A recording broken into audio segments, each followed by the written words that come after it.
Marvel Studios are about to deliver their long-awaited Fantastic Four reboot, and it's one of my most anticipated films of the summer. I've been looking forward to this movie since Disney acquired Fox back in 2019, and Kevin Feige promised the Fantastic Four would be joining the MCU. In just a few short weeks, it'll finally be here, and everything we've seen about the film so far has been very promising. I love the vibe they're going for. It acknowledges the inherent silliness of the characters, and there's a lot of joking between the team, but at the same time, it takes the stakes seriously. That moment where Reed tells the press he's not sure if they'll be able to save the day this time is really powerful. Are we safe? I don't know. I love all the actors they've cast, and from what we've seen in the trailers, they all seem well suited to their roles and seem to have strong chemistry. Director Matt Shakman has made the right call, leaning heavily on the idea of family. The retro-futuristic 60s setting sets it apart from the other Fantastic Four movies and all the other MCU movies, and it also just feels like the right setting for the Fantastic Four. The characters were created in the 60s, and they're very much a product of their time. This alternate universe 60s aesthetic gives First Steps its own distinctive visual style. It's clearly not adhering to the cookie-cutter Marvel formula, it's doing its own thing. The MCU's Fantastic Four reboot seemingly has everything going for it. Now all they have to do is deliver a good movie and it'll be a home run. But apparently that's a lot easier said than done. Unlike the other flagship superheroes, the Fantastic Four have always had a rough go of it on the big screen. There have been both great Superman movies and terrible Superman movies, great Batman movies and terrible Batman movies, great Spider-Man movies and terrible Spider-Man movies, but there's never been a truly great Fantastic Four movie. The first Fantastic Four movie wasn't even released, and based on the clips that are available, it's probably for the best that it was never officially released. It was produced on the cheap as a Roger Corman B-movie just to hold on to the rights, and it looks like a movie that was born out of a legal obligation rather than a filmmaker's passion for their vision. Frankly, the subsequent, more legit Fantastic Four movies that actually got a theatrical release haven't been much better. But why is it so hard to make a great or even halfway decent Fantastic Four movie? Before the MCU takes its own crack at the property, let's take a look back on the last 3 attempts to adapt these characters for the big screen, to try to figure out how the hell they turned out so badly.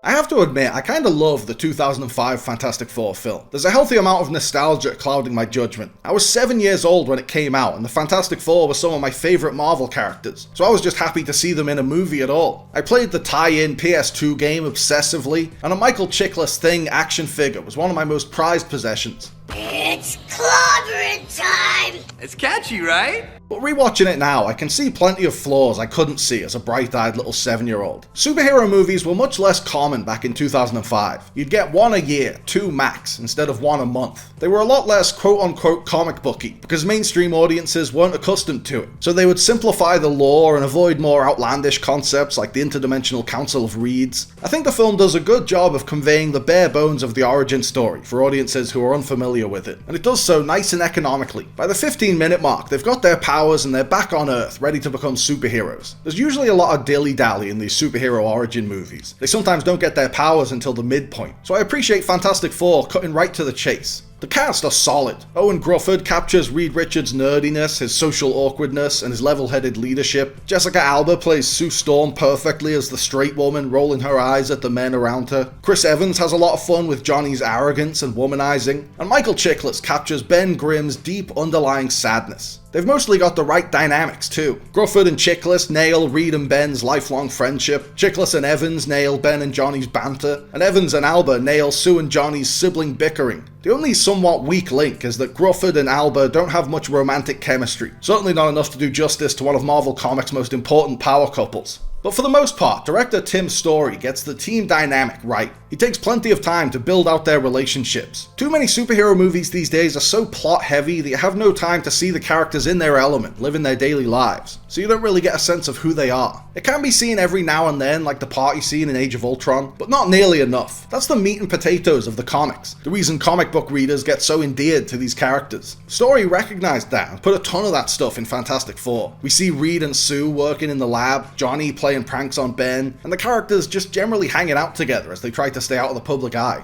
The movie botches Dr. Doom and makes him some douchey American businessman. There's a couple of mentions of Latveria, but that's not part of his character at all. In the comics, Doom masters both science and sorcery to become the ultimate supervillain. But in this movie, he's basically just Emperor Palpatine blasting lightning out of his fingers and laughing maniacally. He finally dons the familiar garb in the third act, and it's much more faithful than the other live-action Doom would be, which we'll get to. The costume designer's got the green cloak just right, but the mask looks a bit silly, especially since you can see around his eyes.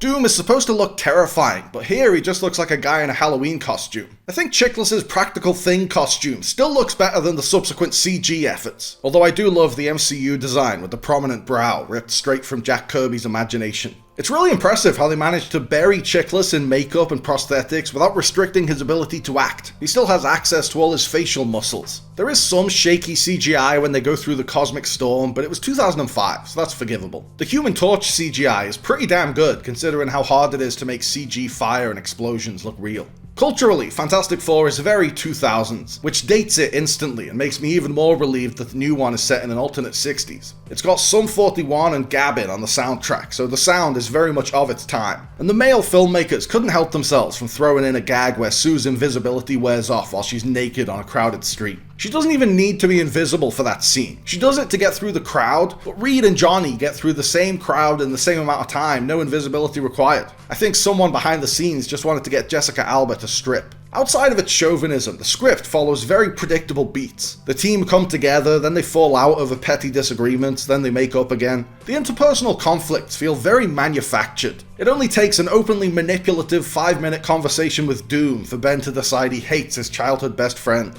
And I despised the choice to force a love triangle between Reed, Sue, and Victor, especially since the movie does nothing with it because Sue isn't even interested in Victor. That love triangle isn't in any of the comics, at least none of the ones I've read, but for some reason it's been included in both film versions. The 2005 movie has a great score by John Ottman, full of rousing action-adventure music with catchy themes and memorable motifs. Bum bum bum bum bum bum bum bum bum bum bum. And Tim Story gets the film's tone right. It's a fun, light-hearted romp that doesn't take itself too seriously.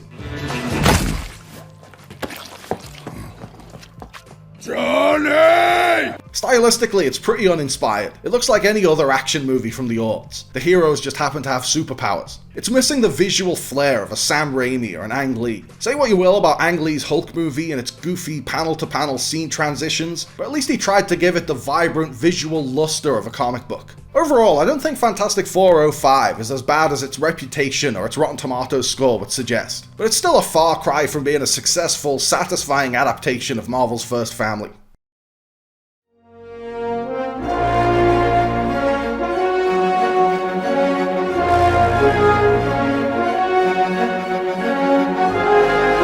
Despite being mostly panned by critics, Fantastic Four 05 was a big enough hit at the box office to secure a sequel, Rise of the Silver Surfer. The sequel has a shorter runtime than the first by about 10 minutes, but it's much bigger in scope. It has a globe-trotting plot, multiple villains, and higher stakes. The first movie is largely confined to the Baxter Building, with a brief detour to Doom's boardroom for the climactic fight. It's very contained, but Rise of the Silver Surfer jumps all over the world and destroys a bunch of landmarks, Michael Bay style. It sends these quintessential New York heroes to London and Shanghai. The sequel maintains the light tone from the first one. Most sequels follow the Empire Strikes Back model of going a lot darker, and Rise of the Silver Surfer definitely has its share of darker moments. But it almost feels like a Fantastic Four sitcom at times. Ben and Johnny take shy, awkward Reed out clubbing for an impromptu bachelor party, and he ends up having the time of his life. And there's yet another gag designed to get Jessica Alba naked when Johnny accidentally transfers his powers to Sue and she burns all her clothes off.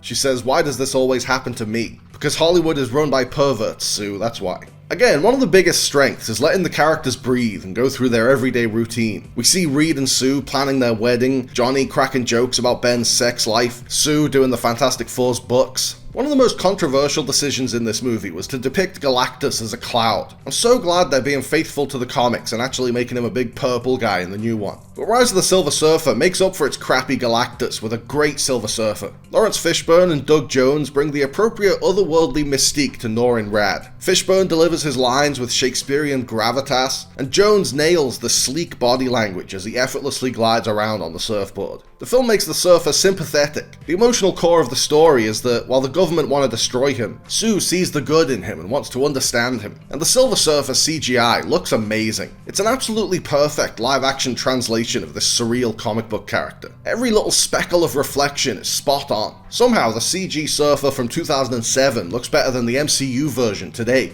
although granted the VFX in that trailer footage might be incomplete. I didn't think it was necessary to bring Doom back for the sequel. I know they teased his return in the first film's mid-credits scene, but you've already got two heavy-hitter villains with Galactus and the Silver Surfer. I can understand if Doom was one of the best parts of the first movie, so they wanted to bring him back for fan service like Killmonger and Wakanda Forever. But this is a really lame take on Doom. He was one of the worst parts of the first movie. The Doom mask at least looks a lot better in the sequel, but even that's undermined by putting him on the Silver Surfer's surfboard and making him look like a goofball. And while we're on the topic of the cast, I loved seeing the late great Andre Braugher as a military bureaucrat. It was like seeing Captain Holt in the Marvel Universe. I love that they included the Fantastic-Car in the third act. Comic book films were finally starting to ease into more comic booky concepts. We still had X-Men dressed in black leather. What would you prefer?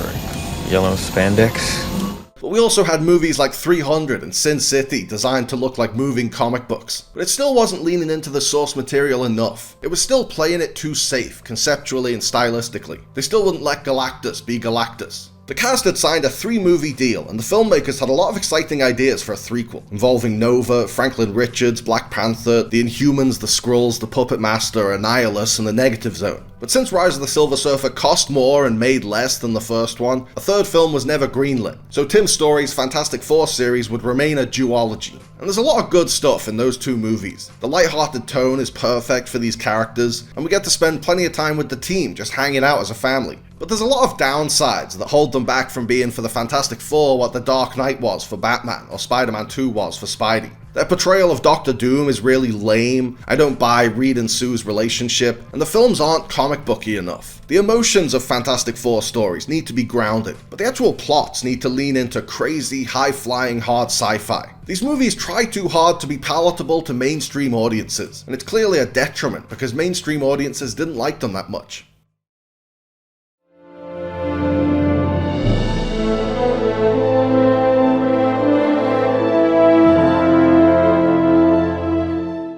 In 2009, just 2 years after Rise of the Silver Surfer underperformed at the box office, 20th Century Fox announced its plans to reboot the Fantastic Four franchise. 6 years later, after going through many script drafts and iterations, they managed to shit out the worst Fantastic Four movie imaginable. Fant Four Stick isn't just the worst Fantastic Four film by far, it's one of the worst movies I've ever seen. The first two Fantastic Fours were flawed but fun, but Fant Four Stick is a fundamental misunderstanding of the source material. After Batman Begins was hailed as a game changer, every studio in Hollywood decided that every single franchise needed a grim, gritty, grounded, Nolan-style reboot. And that style worked beautifully for some properties. James Bond, Judge Dredd, The Punisher, Wolverine, RoboCop, but it's not the right style for every IP. You couldn't do a dark, gritty version of Thomas the Tank Engine, for example. So this relentless quest to give every franchise a Nolan makeover resulted in some really misguided interpretations of beloved IPs. Star Trek is a hopeful, humanistic look at the future driven by love and optimism. We didn't need the gritty, post-9/11 Star Trek movie about terrorism. This happened with a lot of bright, cheery, optimistic superheroes. They gave Superman the Boy Scout a dark, gritty reboot. They gave your friendly neighborhood Spider-Man a dark, gritty reboot. And they gave the Fantastic Four, the team with a stretchy guy and a rock monster and a pair of trunks, a dark, gritty reboot.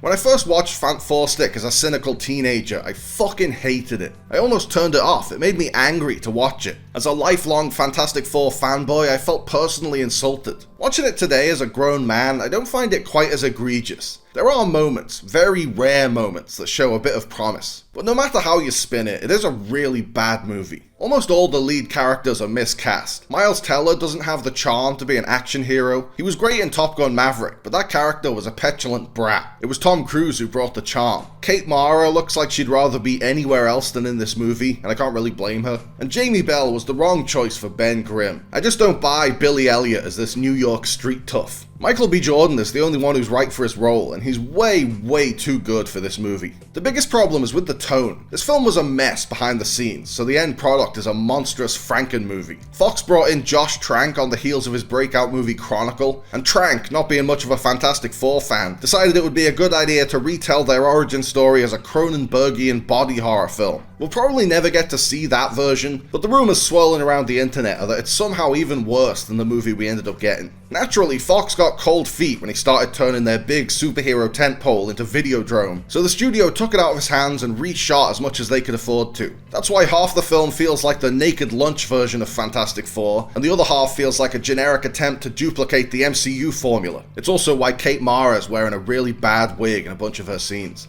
Honestly, I don't think either of these versions of the film would have worked. A body horror reimagining of the Fantastic Four just sounds horrible. If you want to do something that radical, just Rebel Moon it and slap a different name on it to make it technically original. Don't desecrate the good name of the OGs. And a generic, amiable puff piece imitating what worked in other superhero films doesn't do anyone any good either. Tonal discrepancies and obvious reshoots aside, Fan Four Stick is much slower than the previous version. They don't get exposed to cosmic radiation until the 45-minute mark. It took them all of 10 minutes to get their powers in the original, but there's a lot of faffing around in the reboot. They don't actually come together as a team with a common goal until there's like 20 minutes left. I thought it was a cool choice to show how Reed and Ben became friends as kids in the prologue, but the movie doesn't maintain its focus on their friendship. When Reed goes to work at the Baxter Foundation, he doesn't talk to Ben for months until he drunk dials him in the middle of the night and invites him to another dimension where his life is ruined. And when Ben comes back from that dimension as an orange rock monster, Reed doesn't talk to him for a year while he's recruited by the US military to become a walking, talking missile. They at least made Victor Von Doom a native Latvian and Reed's college rival in this version. But the faithfulness ends there. He's still a total douchebag, and his rivalry with Reed still mostly manifests in him harassing Sue. Victor vanishes for most of the movie and doesn't come back until the third act, where his final Doctor Doom form looks absolutely absurd. He looks like a walking crash test dummy. In fact, most of the character designs in this movie are dog shit. The Thing somehow looks even sillier without his blue shorts. Who thought it was a good idea to put a naked, dickless Thing in this movie? And the Human Torch CGI looks much worse than the Chris Evans version. They made him look like the fire people from Elemental. The whole story of the military individually turning the heroes into weapons is just boring, and it takes away the best part of these characters, their team dynamic. I kinda like the idea they're going for at the end of the rushed final battle, where none of the characters can defeat Doom on their own, but if they combine their powers as a team, they can save the day. But it feels totally unearned because it didn't build them up as a team the way the previous films did. Fan Four Stick is a complete failure from top to bottom. It's horribly paced, the tone is the polar opposite of what it should be, and it's about a 50-50 split of a maniacal filmmaker's misguided vision and a meddling studio's attempts to polish a very expensive turd. The MCU's Fantastic Four film could just be 2 hours of Pedro Pascal and Vanessa Kirby watching paint dry, and it would still be better than this.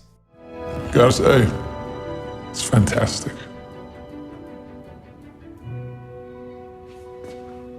Say that again? It's fantastic.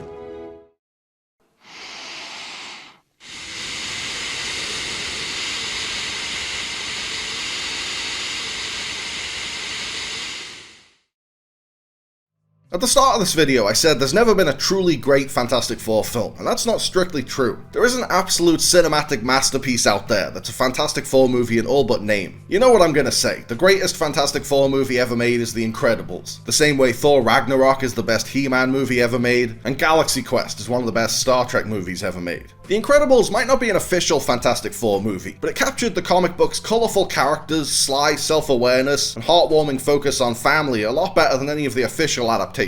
The tone of The Incredibles is exactly the tone a Fantastic Four movie should have. A big, fun, lively superhero adventure with a lot of humour, but also a lot of emotion and sincerity. Above all, Fantastic Four is a story about family. Sue and Johnny are the only two who are actually related, but Reed and Ben grew up together and are practically brothers, and Reed and Sue end up getting married and having kids. None of the previous Fantastic Four movies have gotten the family aspect down pat. The closest they've gotten is portraying the Fantastic Four as a group of close friends, like the Scooby Gang. But The Incredibles is as much a family sitcom as it is a superhero actioner. From Bob and Helen's marital struggles to Dash's rebelliousness and Violet's teen angst, The Incredibles nails the Parr family's dynamics. In The Incredibles, the characters come first and the action scenes are just the gravy on top. In many cases, the action is there to complement quieter character moments, like when Bob and Helen are arguing about the quickest route to the final battle.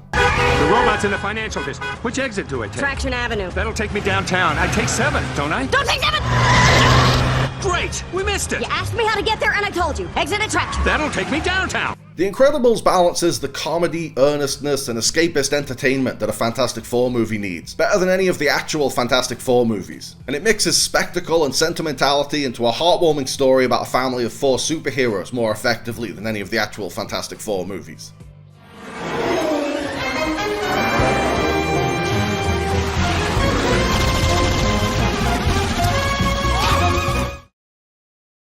The MCU has been very hit and miss since Endgame, and history shows that it's almost impossible to make a good Fantastic Four movie. But I still have high hopes for First Steps. The trailers are focusing on all the right things. The bright, colourful compositions, the retro 60s visuals, the light-hearted tone that knows when to take things seriously, and portraying this group as more of a tight-knit family than a superhero team. Matt Shakman previously directed WandaVision, so we know he prioritizes emotional storytelling over superhero spectacle, and he can get audiences to care about these goofy comic book creations as real human beings. It's natural to be a bit skeptical after being subjected to Naked Dickless Thing and Galactus as a cloud. I think we're finally about to see Marvel's first family brought to the big screen with the heart, humor, passion, and ingenuity they deserve.